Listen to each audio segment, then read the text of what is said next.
आज हम बात करेंगे एक ऐसी ख़याली दुनिया की जो ख़याली और वर्चुअल होने के बावजूद जल्द ही हमारी ज़रूरत बनने वाली है। और हमारा रुपया पैसा, हमारी एजुकेशन, हमारी पर्सनैलिटी सब उस दुनिया का हिस्सा बनने वाले हैं।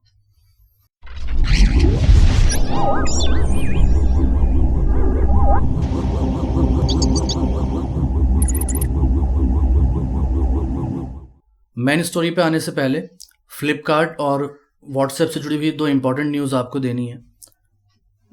सस्तासुंदर.com ये एक ऑनलाइन फार्मेसी थी जो अभी भी रन करती है। उसको फ्लिपकार्ट ने एक्वायर किया है और फ्लिपकार्ट का एक हेल्थ केयर प्लस प्रोजेक्ट है जिसके थ्रू वो ऑनलाइन फार्मेसी चलाने वाले हैं। यानी जल्द ही अब फ्लिपकार्ट हमें ऑनलाइन मेडिसिन सप्लाई करने का काम शुरू कर देंगे और आगे जाकर उसको एक्सटेंड किया जाएगा ई डायग्नोस्टिक्स और ई कंसल्टेशन में। डायग्नोस्टिक्स जो होते हैं वो हमें अपनी बीमारी का पता लगाने के लिए जो इन्वेस्टिगेशंस और ब्लड टेस्ट वगैरह कराने पड़ते हैं उसकी सर्विसेज होती हैं, और कंसल्टेशन के थ्रू हम डिफरेंट डॉक्टर्स और कंसल्टेंट्स के साथ ऑनलाइन कंसल्ट कर पाएंगे। व्हाट्सएप ने भी अपने कुछ फीचर्स को अपडेट किया है जिसमें हाई डेफिनेशन इमेज का भेज पाना, वॉइस रिकॉर्डिंग और वॉइस मैसेजेस को रिकॉर्ड करते टाइम पॉज और रिज्यूम कर पाना, अपनी प्रोफाइल पिक्चर्स और लास्ट सीन स्टेटस को कुछ कॉन्टैक्ट से हाइड कर पाना, और किसी को मैसेज भेजने के बाद डिलीट फॉर एवरीवन के टाइम को लेकर उन्होंने कुछ अपडेट किया है। अभी तक हम व्हाट्सएप के थ्रू जो भी इमेज भेजते हैं वो एक्चुअली रिक्रिएट होती है और उसको साइज़ के लिए ऑप्टिमाइज़ किया जाता है भेजने से पहले। इसीलिए कई बार क्या होता है कि जो इमेज हम भेजते हैं उसको उसका साइज़ कम किए जाने की वजह से उसकी कुछ क्वालिटी पे भी असर पड़ता है। इसलिए अगर हमें प्रोफेशनली कहीं प्रोफेशनल इमेज भेजनी हो तो हम व्हाट्सएप को अवॉइड करते थे और ईमेल का सहारा लेते थे। लेकिन अब व्हाट्सएप ने उस फीचर को अपडेट कर दिया है जिसमें आप चाहें तो high definition image actual size के साथ, एक्चुअल क्वालिटी के साथ भेजी जा सकती है। दूसरा, प्राइवेसी में अपडेट ये है कि अब आप अपने कॉन्टैक्ट्स में से कुछ कॉन्टैक्ट सेलेक्ट कर पाएंगे जिनके लिए आप ये चाहते हैं कि वो आपकी प्रोफाइल पिक्चर ना देख पाएँ या आपका लास्ट सीन स्टेटस ना देख पाएँ। इसके अलावा किसी को अगर वॉइस मैसेज भेजा जाता था तो उस वॉइस मैसेज को हमें सिंगल लेंथ में रिकॉर्ड करना होता था, उसे हम पॉज और रिज्यूम नहीं कर पाते थे, लेकिन अब अपडेट के बाद उसको कर पाएंगे। और चौथा अपडेट जो है वो मैसेज को डिलीट करने से रिलेटेड है। फॉर एग्ज़ाम्पल, अगर हमने किसी पर्सन को या किसी ग्रुप में कोई मैसेज भेजा तो हमें एक ऑप्शन मिलना शुरू हो गया था डिलीट फॉर एवरीवन और डिलीट फॉर मी। तो डिलीट फॉर एवरीवन का जो ऑप्शन था पहले हमें 7 मिनट के अंदर उसे करना होता था और अब हमें 1 घंटा 8 मिनट 16 सेकंड्स मिलते हैं, यानी 4096 सेकंड्स मिलते हैं, 4096 सेकंड्स उसको डिलीट करने के लिए। ये टाइम बढ़ाया जा रहा है, कितना है ये भी मालूम नहीं हो पाया, लेकिन इस टाइम को बढ़ाया जाएगा। व्हाट्सएप मैसेज को डिलीट करने के लिए और डिलीट फॉर एवरीवन करने के लिए कई सारी टेक्निकलिटीज़ हैं पीछे जिसे समझना भी ज़रूरी है। फॉर एग्जांपल, सबसे पहली रिक्वायरमेंट ये है कि अगर मैंने किसी को मैसेज भेजा और मैं उसे डिलीट करना चाहता हूँ तो मेरे पास और मेरे रिसीवर के पास सेम वर्जन होना चाहिए, यानी वो वर्जन होना चाहिए जिसमें व्हाट्सएप का डिलीट फॉर एवरीवन का ऑप्शन हो। अगर मेरे पास व्हाट्सएप अपडेटेड है लेकिन रिसिपिएंट के पास वो अपडेटेड नहीं है तो ये फीचर काम नहीं करता। दूसरी इंटरेस्टिंग चीज़ ये है कि अगर मैंने किसी को मैसेज भेजा और मैं उसे डिलीट करना चाहता हूँ दोनों डिवाइसेस से, तो एक शर्त ये भी है कि वो मोबाइल फ़ोन ऑन होना चाहिए, यानी वो मोबाइल फ़ोन ऑन भी हो, इंटरनेट से जुड़ा हुआ भी हो, और उसे डिलीवर वो मैसेज होगा उसके बाद वो डिलीट रिक्वेस्ट जाएगी। ऐसा नहीं हो सकता है कि वो डिलीवर ना हो और मैं उसे डिलीट कर दूँ। लेकिन उसका भी एक टाइम स्पैन है, वो 13 घंटे 8 मिनट 16 सेकंड का है कि अगर 13 घंटे तक वो मोबाइल फ़ोन ऑन नहीं होता या नेट उसके साथ कनेक्ट नहीं होता और वो टाइम स्पैन गुजर जाता है तो मैं अगर उस डिलीट फॉर एवरीवन का ऑप्शन रिक्वेस्ट कर भी दूंगा तो उधर से वो मैसेज डिलीट नहीं होगा।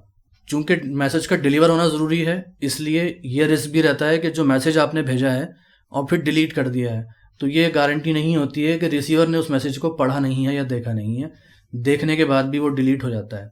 और आपने अगर डिलीट फॉर एवरीवन का रिक्वेस्ट कर दिया है और मैसेज डिलीट हो गया है आपके डिवाइस से तो इस बात का कोई नोटिफिकेशन व्हाट्सएप नहीं देता कि रिसीवर के पास से भी वो डिलीट हो गया है। इसलिए आप जब भी मैसेज भेजें तो ध्यान से भेजें ताकि उसे डिलीट ना करना पड़े। आइए अब बात करते हैं अपनी उस वर्चुअल वर्ल्ड के बारे में। जैसा कि आप जानते हैं कि अब फेसबुक ने भी अपना नाम चेंज करके मेटा कर दिया है और मेटावर्स नाम का शब्द अब आपको इंटरनेट पर बहुत सारी जगह दिखाई देना शुरू हो गया होगा। ये रियलिटी है कि जिन लोगों को टेक्निकल अवेयरनेस नहीं है, हो सकता है कि उन्होंने ये सब अभी ना सुना हो और उन्हें यह एहसास भी ना हो कि हमारी इंटरनेट की और सोशल मीडिया की वो पुरानी दुनिया अब बहुत जल्द ख़त्म होने जा रही है और एक नई दुनिया की शुरुआत हो रही है। तो जो लोग हमारे चैनल से जुड़े रहेंगे वो उन कॉन्सेप्ट्स को आसानी से समझ पाएंगे जिनका समझना थोड़ा सा टिपिकल और मुश्किल है, और जो फ्यूचर में हमारी लाइफ पे अफेक्ट करने वाले हैं। तो अभी तक अगर आपने ये चैनल सब्सक्राइब नहीं किया है तो सब्सक्राइब कर लीजिए और बेल आइकन दबाइए ताकि हमारी फ्यूचर वीडियोस का नोटिफिकेशन आपको टाइम पे पहुंचता रहे। अगर हम अपने असेट्स पे नज़र डालें तो हमारे असेट्स जनरली क्या होते हैं, या तो वो रुपया पैसा होता है, या हम उसको गोल्ड, सोना और चांदी जैसे कमोडिटी के अंदर कन्वर्ट करके रखते हैं, या प्रॉपर्टी में पैसे लगाते हैं। ये सारी चीज़ें हमारी असेट्स होती हैं। तो आहिस्ता आहिस्ता करके हमारी ये सारे असेट्स वर्चुअल वर्ल्ड में ट्रांसफ़र होते नज़र आ रहे हैं। सबसे पहली चीज़ जो उस वर्चुअल वर्ल्ड की तरफ गई है वो करेंसी है। आपने क्रिप्टो करेंसी का नाम तो ज़रूर सुना होगा, और जिन्होंने नहीं सुना होगा उन्होंने बिटकॉइन का नाम ज़रूर सुना होगा। बिटकॉइन एक तरह की क्रिप्टो करेंसी है जिसे हम वर्चुअल करेंसी कहते हैं। फॉर एग्जांपल, बिटकॉइन का एक कॉइन अगर आपको चाहिए हो तो वो आज की डेट में 40 लाख से भी ज़्यादा कॉस्टली है। तो जिस तरह अलग अलग कंट्रीज़ में अलग अलग पेपर करेंसीज होती हैं और उनकी वैल्यू कंपैरेटिवली अलग अलग होती हैं, इसी तरह क्रिप्टो करेंसीज भी बहुत सारी हैं जिनकी अपनी अलग अलग वैल्यूज़ हैं। लेकिन इतना अजीबोगरीब पैसा बनाया क्यों गया? क्या किसी कंट्री ने या किसी गवर्नमेंट ने इसको क्रिएट किया है? जी नहीं। यही बात इसकी दिलचस्प है कि ये वर्चुअल करेंसी किसी कंट्री या किसी गवर्नमेंट के हाथ में नहीं है। इसको समझने के लिए आप ऐसा समझ सकते हैं कि हमारे पास जो हमारी पेपर करेंसी होती है, जो पेपर का नोट होता है, फॉर एग्जांपल अगर आपके हाथ में एक 100 रुपये का नोट है तो वो 100 रुपये उसकी वैल्यू है, और वो वैल्यू डिसाइड किसने की है? बैंक्स ने और गवर्नमेंट ने। इसलिए हम कहते हैं कि इस पेपर करेंसी की जो कंट्रोल पावर है वो एक बॉडी के हाथ में है, किसी कंट्री के हाथ में है या कंट्री के गवर्नमेंट के हाथ में है। वो अगर आज ऐलान कर दे कि ये 100 रुपये का नोट अब 100 रुपये का नहीं है तो वो 100 रुपये का नहीं होगा, बल्कि वो एक कागज़ का टुकड़ा बन के रह जाएगा। इसे कहते हैं सेंट्रलाइजेशन ऑफ पावर। इसी सेंट्रलाइज्ड करेंसी को डिसेंट्रलाइज करने के लिए बिटकॉइन बनाया गया था। यानी एक ऐसी करेंसी क्रिएट की गई थी कि जिसकी पावर किसी एक बॉडी, किसी एक कंट्री या किसी एक गवर्नमेंट के हाथ में ना हो, बल्कि पब्लिक के हाथ में हो। एक्चुअल में ये कॉन्सेप्ट था क्रिप्टो करेंसी का। लेकिन ऐसा भी नहीं है कि वो वर्चुअल वर्ल्ड कायदे कानून से बिल्कुल आज़ाद है। वहाँ भी रूल्स और रेगुलेशंस चलते हैं, लेकिन वो पब्लिक के हाथ में होते हैं, वो स्टेक होल्डर्स के हाथ में होते हैं। तो इस तरह करेंसी को डिसेंट्रलाइज करने के बाद अब दूसरे एसेट्स को भी डिसेंट्रलाइज किया जा रहा है। फॉर एग्जांपल, जो हमारे सॉफ्टवेयर्स हैं और एप्लीकेशंस हैं उनको भी डिसेंट्रलाइज किया जा रहा है। ये अपने अंदर एक अलग पूरा टॉपिक है, इस पर एक पूरी वीडियो बनाई जा सकती है कि डिसेंट्रलाइज एप्लीकेशन क्या होते हैं। और इसमें ज़रूरी भी नहीं है कि जनरली सभी का इंटरेस्ट हो। जिन लोगों का ताल्लुक टेक्नोलॉजी से या सॉफ्टवेयर से है उनका इसमें ज़्यादा इंटरेस्ट होगा कि डिसेंट्रलाइज्ड एप्लीकेशंस क्या होते हैं। तो उसे इस टॉपिक को हम किसी और वीडियो के लिए अभी छोड़ते हैं। डिसेंट्रलाइजेशन से याद आया कि एक डिसेंट्रलैंड है। डिसेंट्रलैंड एक कंपनी है जिसके पास एक वर्चुअल लैंड का बड़ा टुकड़ा है। और अभी खबर आई थी कि tokens.com के मेटावर्स ग्रुप ने डिसेंट्रलैंड से 650 गज का एक प्लॉट खरीदा है $24 लाख में। यानी आप अंदाज़ा कर सकते हैं कितनी कॉस्टली ज़मीन है उस वर्चुअल वर्ल्ड की। उनका कहना यह है कि वो वहाँ शॉपिंग फेस्टिवल लगाया करेंगे और वहाँ पे वर्चुअल क्लोथ्स बेचेंगे, वर्चुअल कपड़े बेचेंगे। तो आप देख रहे हैं आहिस्ता आहिस्ता करके करेंसी वर्चुअल हुई, लैंड वर्चुअल हो रही है, कपड़े वर्चुअल हो रहे हैं। तो करेंसी का तो समझ में आता है, लेकिन ये बाकी चीज़ें वर्चुअल का हम करेंगे क्या? फॉर एग्जांपल, वर्चुअल कपड़ों का हम क्या करेंगे? इसके पीछे भी एक इंटरेस्टिंग स्टोरी है। जब हम इस वर्चुअल वर्ल्ड को यूज़ करना शुरू कर देंगे तो वहाँ पर हमारी एक आइडेंटिटी होगी।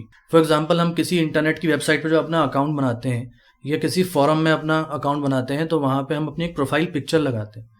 तो वो पिक्चर या आर्ट हमारा एक अवतार कहलाता है, जो कि एक 2 डायमेंशनल होता है, एक पिक्चर की तरह होता है।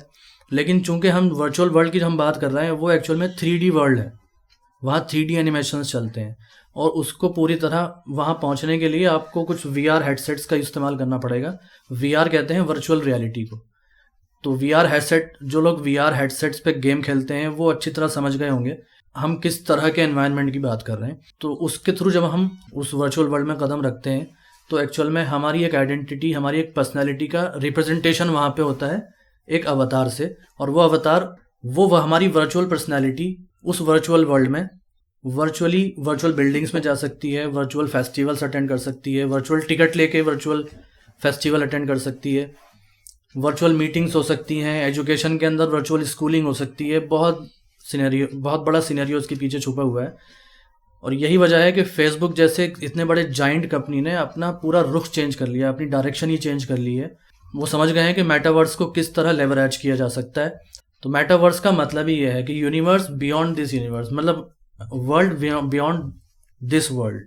तो हो सकता है कुछ ही वक्त गुजरने के बाद हमारे बच्चे इस मेटावर्स में शायद ट्यूशन पढ़ने जा रहे हों, और जब वो ट्यूशन के लिए जाएंगे और किसी वर्चुअल एनवायरनमेंट में किसी टीचर के पास जाएंगे, तो आपके बच्चे का अवतार अगर रोज़ एक ही कपड़े पहनेगा तो शायद आपको अच्छा ना लगे, तो आप उसके अवतार के लिए भी अलग अलग कपड़े खरीदेंगे। यानी उसकी उस वर्चुअल पर्सनैलिटी के लिए वर्चुअल क्लोथ्स होंगे, वर्चुअल शूज़ होंगे और वर्चुअल असेट्स होंगे। और यहाँ एक बात और समझने की है कि जो वर्चुअल करेंसी है, जो क्रिप्टो करेंसी है, उसे कहा जाता है कि वो फंजिबल है। वो फंजिबल का मतलब ये है कि एक कॉइन दूसरे कॉइन से डिफ्रेंशिएट नहीं हो पाता। अगर मेरे पास 2 बिटकॉइंस हैं तो कोई भी कॉइन किसी को दे सकता हूँ, उसमें फर्स्ट और सेकंड कॉइन के अंदर कोई डिफरेंस नहीं होगा। इसे कहते हैं फंजिबल होना। और करेंसी के अलावा जितनी चीज़ें, जितने असेट्स हैं, वो सब नॉन फंजिबल कहलाते हैं, इसलिए हम उसको करेंसी ना कह के टोकन्स कहते हैं और नॉन फंजिबल कहते हैं। नॉन फंजिबल का मतलब है कि एक लैंड का जो पीस आपने अगर लिया हुआ है उस वर्चुअल वर्ल्ड में, तो वो यूनिक रहेगा, उसकी यूनिक आइडेंटिटी होगी, उसकी यूनिक वैल्यू होगी, जो अलग अलग भी हो सकती हैं। अगर आपने कोई वर्चुअल क्लोथ खरीदा है तो वो क्लोथ दूसरे क्लोथ से डिफरेंट होगा, वो एक यूनिक आइटम होगा, जबकि कॉइन्स और करेंसी में ऐसा नहीं होता है। तो आपको अगर इस फील्ड में कुछ और समझना हो और ज़्यादा डीपली जानना हो तो आप कमेंट कर सकते हैं, और अगर आपको ये कंटेंट इंटरेस्टिंग लगता है तो आप इसे दूसरों तक भी शेयर कीजिए।